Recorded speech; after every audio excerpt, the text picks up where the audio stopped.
تر هغه وروسته چې د ایران له لوري د افغان کډوالو د اخراج لړۍ زور واخیست، اوس یو شمېر افغان خیر غوښتونکي وګړي د خپلو راستانه شویو هېوادوالو مرسته کوي. مردم هرات موتر که سمت کابل میره.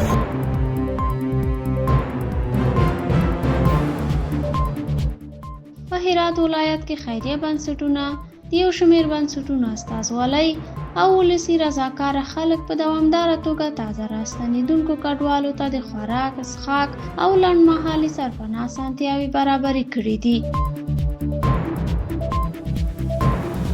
غذا پخته کردیم و برای توزیع آوردیم انشالله. یه برای هموطنان عزیز ما که از ایران اخراج شده برای دو انشالله توزیع میکنیم. ولسي رضاکاره اقدامات هم د اسلام قلعه پوله او د هرات ښار په مرکزي سیمو کې په مرسته رسولو کې مهم رول لوبولی دی. برای اینا خدمت میکنن، میگن تو مهمانی، تو عزیزی و تو تنها نیستی.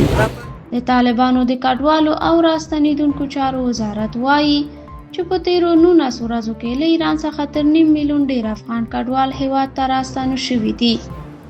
تو برو تهران رو نگاه کو، اردوگاه رو نگاه کو، پاسگاه رو نگاه کو، فکر میکنی با افغانستان هیچ ملت نیست، همهشون که به اردوگاه خوابن.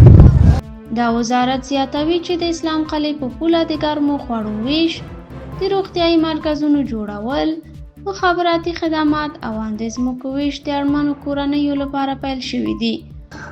د افغانستان اسلامي امارت د مهاجرینو د راستنېدو عالي کمیسیون کمپ جوړ کړی ده او په ابتدا کې د هغوی لپاره هغه ضرورتونه لکه خوراک، څښاک هغه پوره کېږي او بیا د دوی د هویت ثابتولو او د راجستر او د بیپ لپاره نظم جوړ دی چې په خپل وخت سره هغه کار کېږي. دا په داسې حال کې ده چې ایران په بېساري ډول سلګونه زره افغانان له خپلې خاورې ایستلي دي. هغه کسان هم ایستل شوي چې قانوني اسناد یې درلودل.